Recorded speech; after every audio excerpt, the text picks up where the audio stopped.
Hello and welcome to another version of Tuesday Tapestry Online. Nice to have you with us today. I'm very pleased to have today with us three wonderful, two current students and a product of Catholic schools and currently working at Catholic schools. We have soon to be Dr. Patrick Jeffries, and we also have Michael, and we have Michelle. And so welcome to you, all three of you. Thank you. Maybe we could just begin, if you could just say a couple words about yourself. Let me start with you, Patrick. Just a brief introduction first. Thank you. Patrick Jeffries, I'm the assistant principal at Judge Memorial Catholic High School and an alum, 1991. Great.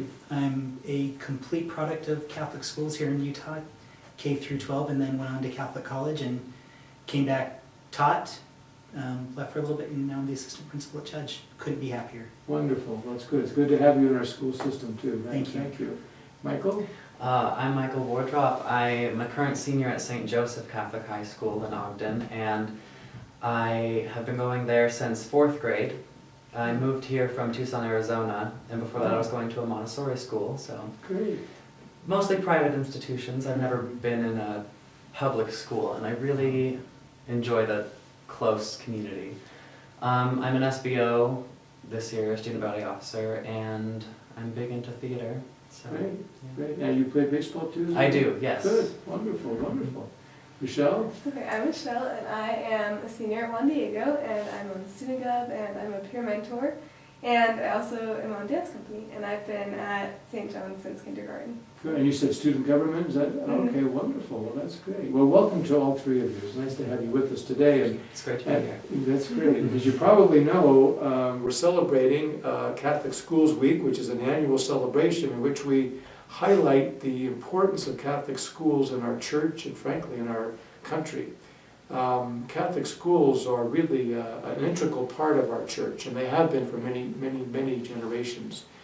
Again, as you know, Catholic schools, especially in the very beginnings of our country, were really helpful for so many of our immigrant communities coming in mainly then from Europe, our Italian, German, Irish, various other ethnic groups coming in and bringing with them their rich Catholic faith and finding in Catholic education a way for them to assimilate into the United States and to get those tools they need to become successful here, and of course become successful they have been.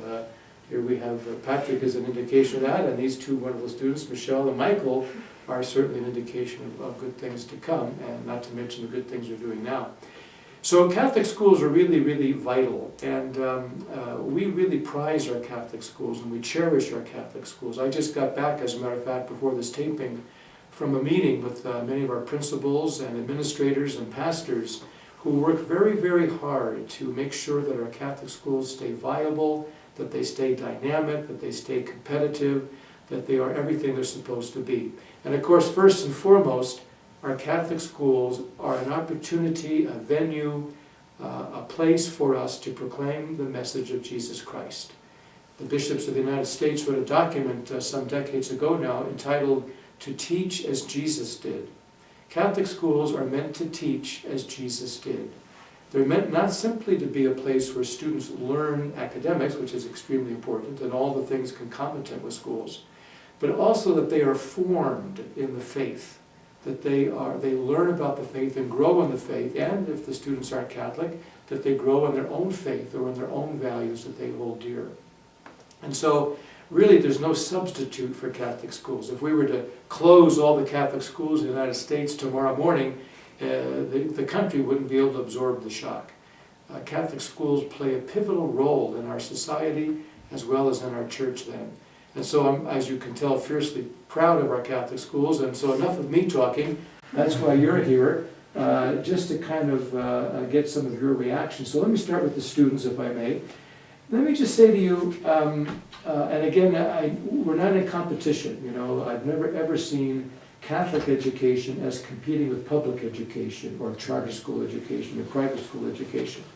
I think there's a place for all forms of education, but for our purposes, obviously, we're talking about Catholic education. So let me just ask you, what, in your opinion, what do you really prize about being in a Catholic school? What really strikes you as, for example, you say, I'm really glad I'm in a Catholic school because, what would be your answer? And either of you. Well, I really like to form relationships with people, and I value most strongly the small community that Catholic schools provide, because I get to form relationships with each and every person in the school, and I know everyone by name, and it feels more like a home and a community than, say, a larger school where you don't see the same people every day, so it's harder to build a stronger relationship. You kind of get lost in the crowds, Yeah. That's great. St. Joseph, of course, is unique. It's a wonderful school. I was very impressed by that high school. And you do have that, I can see the opportunity for that more of a one-on-one with your teachers, and you really get to know your fellow students.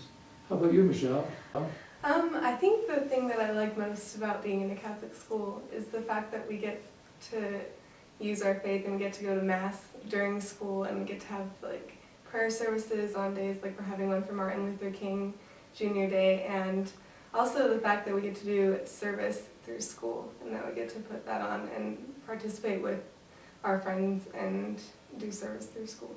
I'd like to get back to that service a little bit later, but and how about you, Patrick? You've been, as you say, a product of Catholic education, and you're now the assistant principal at Judge Memorial High School. What is it that really you think you prize the most about Catholic schools?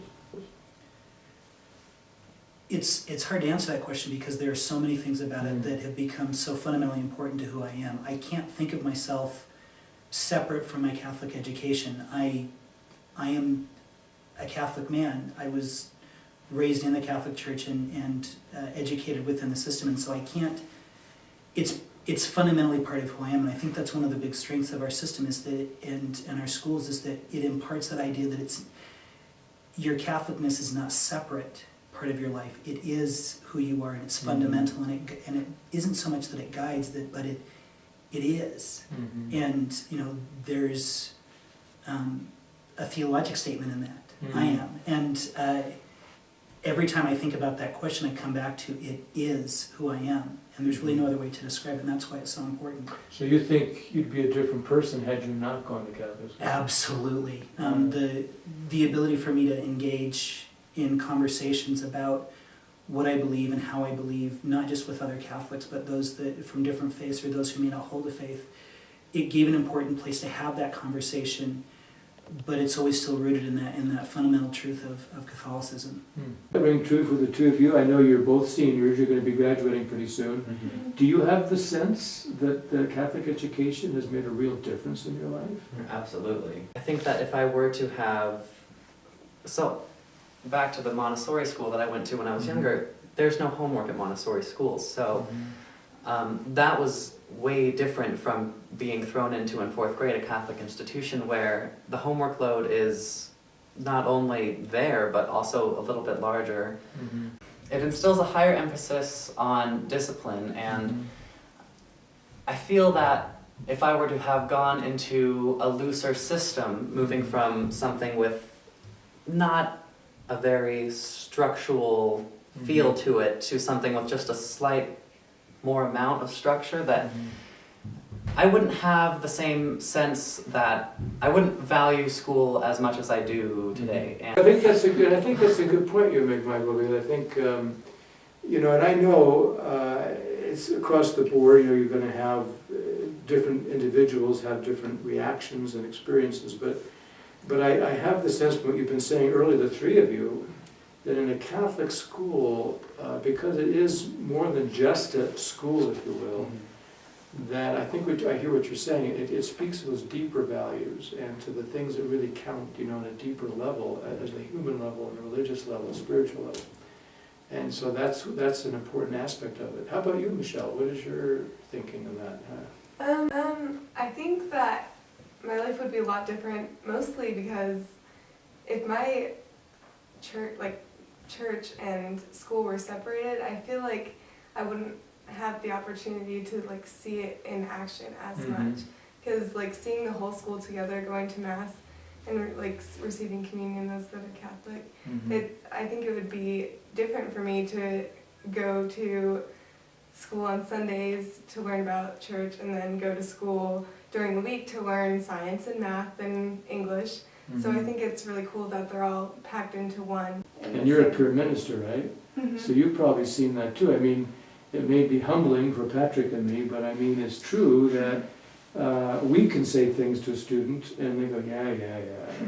But you can say something as a peer, as a classmate, and they would say, wow, you know, Michelle really believes in God, or it really means a lot to her. And that's, they go, wow, I better think more about it. So it's really, you know, and is it hard? Is Catholic school, do you consider it difficult? I mean, are the academics rigorous, and is it... I would agree with that. We, at Judge, one of the things we focus on is a college preparatory curriculum that prepares our students for any college, whether it's here in town or it's across the country, and our students go everywhere. And so that rigor is also tempered with the Catholic identity of loving each other and loving God, that we may know our facts inside and out, but we also have a fundamental understanding of what it means to be connected to the humanity around us, and that information has something of value to each other. And that's one of the things that becomes makes the rigor beautiful in a real sense. And that's one of the things, speaking about curriculum, that I've always appreciated about a Catholic education, is that you have the freedom to really speak of the whole truth. Obviously, in other settings, you can't do that. You cannot bring, for example, a teacher's particular faith into the classroom, but in a Catholic school, you can. And so even teaching math, or science, or English, or literature would, of course, be more obvious, I think, but even in other subjects, you know, to talk about the order that God created, how science it follows a pattern and an order that's clearly, you know, revelatory of God's presence and God's creative love and things of that nature. I think it gives you certainly an opportunity. I think, what about the friendships that you make? Do you find that to be important in your life in terms of a Catholic education? Do you see lasting friendships? That's the one thing that I want to, for college, I want to get out of Utah and sort of experience something different than what I have experienced so far, maybe on the East Coast. Mm-hmm. But spread your wings a bit. Yes. But the friendships that I have built at St. Joe's are so strong that I know that they're not going to dissolve, but I know I'll make new friends, but thinking about leaving my old friends is really, it's difficult, because we really build a strong community in the Catholic school system, and it's hard to get away from that. Yeah, that's neat. That's good to hear. You feel the same way, Michelle? Yeah, I agree completely. And being able to do things like service and stuff with friends, it really creates a bond that it's hard to remake in other places. Why do you do the service? What is that service all about? You know, first of all, what kinds of things do you do in the service? I do something called Real Life, and we work with teen refugees, and we work with them like doing just kind of things that you need to live like real life in America. And so we teach them how to do use money and like that kind of stuff, and we go on field trips with them and things like that. And then at school we tie blankets for primary children's, and we tutor the kids at the Guadalupe school sometimes. Great. But for me, service is something that it really gives me a chance to get out and see different the difference in places, and see different people and how they work. Right. You know, there's studies that have been really conclusive in this regard, that those schools that have their students engage in service, that the students, you know, do so much better in so many other areas as well. That's really an important part of education, which, you know, of course fits into the gospel, obviously. Jesus said, if you want to gain your life, you must lose it. Give yourself to others, you know. That's very important. You know, I can't thank you, the three of you, enough. This has been a wonderful conversation. And by the way, I understand you're a new father. I am. Wow, congratulations. Thank you very much. And boy or girl? Boy, it's my second. And what is his name? His name is Samuel Patrick. Samuel Patrick. So, well, congratulations. Thank you I'm very very happy much. for you. That's wonderful. Perhaps we have a burgeoning Catholic school teacher. Probably. The family seems to go It that way. seems to go in there.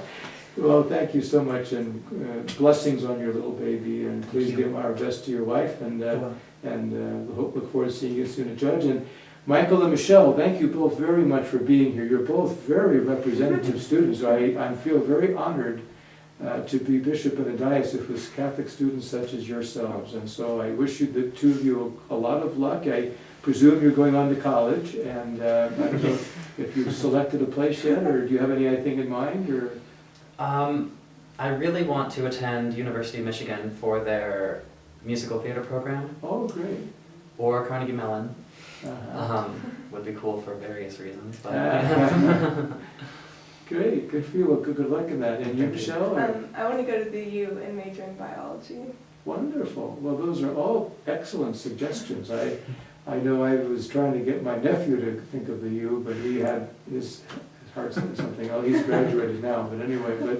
Well, good luck to you both, Thank you. and all three of you. Many blessings. Thank you so much, and thank you for joining us for this version of Tuesday Tapestry online. And I do ask you to pray for our Catholic schools, to keep them in your intentions, and to support our Catholic schools. And one final point, especially for a Catholic elementary school, we've been talking mainly about high schools, but for our Catholic elementary schools, that they really are an integral part of the parish where they're located. It's not just kind of an adjunct community there, but they're an integral part of the parish. It's an expression of parish life to have a Catholic school. And so I hope and pray that those of you who are listening will certainly support Catholic schools, even if your children are grown and raised and beyond that age, to still take an interest. A lot can be done. And I think you'd find too, if you want to volunteer and help, check with the pastor, the principal, and I wouldn't be surprised if they would have possibilities for you to help out. It's really a wonderful way to support our Catholic schools. So